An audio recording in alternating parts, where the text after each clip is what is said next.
मैं आपका दोस्त आशुतोष परमार। स्वागत है आपका हमारे चैनल राशिफल और तंत्र पर। आज हम आपको प्रस्तुत कर रहे हैं प्रखर प्रतिभा की जननी इच्छा शक्ति की ऑडियो बुक का 8वां भाग। इस पुस्तक में हम जानेंगे इच्छा शक्ति के महत्व, उसके विकास के तरीके और जीवन में इसके प्रभाव पर। तो चलिए बिना समय गवाए शुरू करते हैं इस प्रेरणादायक यात्रा को। साधन नहीं साहस प्रधान। साधन बड़ा या साहस, इसका निर्णय ढूंढने के लिए नॉर्वे के एक उत्साही युवक थोर हेयर ने एक उदाहरण लोगों के सामने प्रस्तुत किया। यह उत्साही युवक साहस को प्रधान मानता और कहता कि साहसी या तो साधन प्राप्त कर लेता है अथवा न्यूनतम साधनों से भी आगे बढ़ने और सफलता पाने का रास्ता निकाल लेता है। थोर का प्रयोग यह था कि सरकंडे की नाव के सहारे भी कठिन दिखने वाली समुद्र यात्रा सफलतापूर्वक संपन्न की जा सकती है। इस लोहे के विशालकाय यंत्र सज्जित जहाजों के जमाने में सरकंडे जैसे दुर्बल साधनों से बनी नाव की क्या तुलना हो सकती है। पर उसके उपयोग से यह तो साबित किया जा सकता है कि मनुष्य का पुरुषार्थ और मनोयोग इतना प्रबल है कि साधन न होने पर भी उसके द्वारा साधन संपन्नों जैसा कृत्य दिखाया जा सके। नॉर्वे के उपरोक्त युवक ने इथोपिया की कैड झील में काम करने वाले मछुआरों की सहायता से पहली सरकंडों से बनी नाव बनवाई।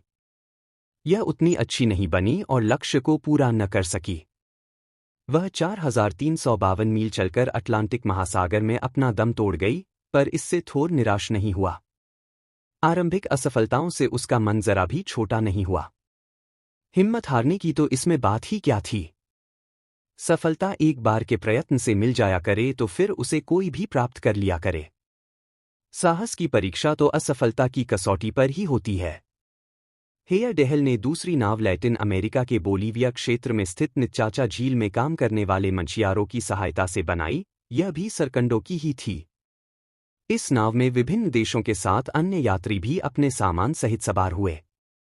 17 मई 1970 को मोरक्को, अफ्रीका के साफी बंदरगाह से यह नाव रवाना हुई और 12 जुलाई 1970 को दक्षिणी अमेरिका के वारंडोस क्षेत्र के ब्रिजटाउन बंदरगाह पर पहुंची। ब्रिजटाउन पहुंचने पर इस सरकंडे की नाव पर उतना लंबा और इतना दुस्साहसपूर्ण यात्रा सफल करने वाले दल की अगवानी 20 लकड़ी की नावों ने पंक्तिबद्ध होकर बड़े भावपूर्ण वातावरण में की। बंदरगाह दर्शकों की भीड़ से खचाखच भरा हुआ था। स्वागत की आवश्यक सजधज लोगों ने पूरे उत्साह के साथ की थी।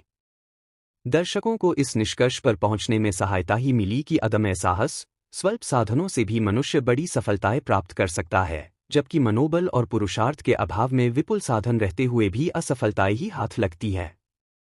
उक्त सरकंडे की नाव ओस्लो, नॉर्वे के कोंटिकी संग्रहालय में अभी भी सुरक्षित है, जो दर्शकों को साहस एवं मनोबल की प्रचंडता का महत्व समझाने के लिए प्रेरित करती है। जलमार्ग द्वारा भूपरिक्रमा करने वाले वास्को डी गामा और कोलंबस की साहसिक गाथाएं तो प्रसिद्ध ही हैं। संसार में ऐसे भी दुस्साहसी व्यक्ति हुए हैं जिन्होंने वैज्ञानिक प्रगति के आरंभिक दिनों में छोटे मोटे जलयानों या गुब्बरों से ध्रुव प्रदेशों की यात्राएं की। भले ही आज उत्तरी व दक्षिणी ध्रुवों पर यात्रा आसान हो गई है।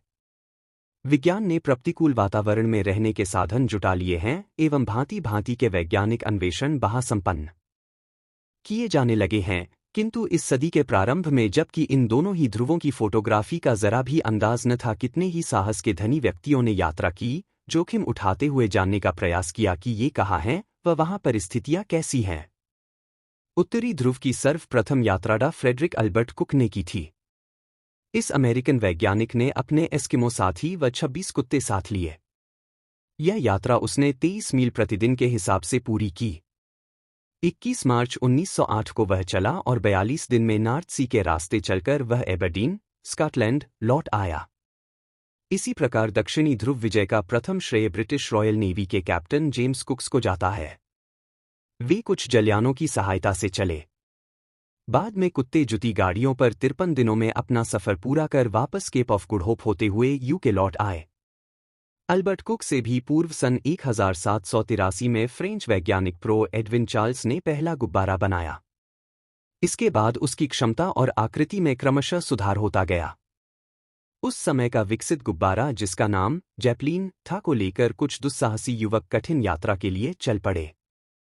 उस योजना का संचालन किया जर्मन डा शून्य उल्सवीन ने। जैपलिन में कुल 56 आदमी सवार थे, 40 चलाने वाले और 16 अनुसंधान करने वाले। गुब्बारा एक छोटे फुटबॉल मैदान के बराबर था और गिरजाघर जैसा ऊंचा जिसमें खटोले जैसी लटकनें थीं। यात्री उन्हीं पर बैठते थे। लेक कॉन्स्टेंस से उड़कर वह गुब्बारा जर्मनी, स्वीडन, एस्थोनिया, फिनलैंड, रूस की सीमाएं पार करते हुए ध्रुव प्रदेश पर पहुंचा। एल्फोरा अंतरीप से लेकर सुविस्तृत ध्रुवीय क्षेत्र पर उड़ानें भरीं और चित्र विचित्र फोटो लिए। लगभग एक सप्ताह तक वह गुब्बारा उड़ा। उस प्रारंभिक साहस भरी यात्रा से अर्जित उपलब्धियां श्रेय की उतनी ही अधिकारी हैं जितनी कि आज के कंप्यूटर युग की।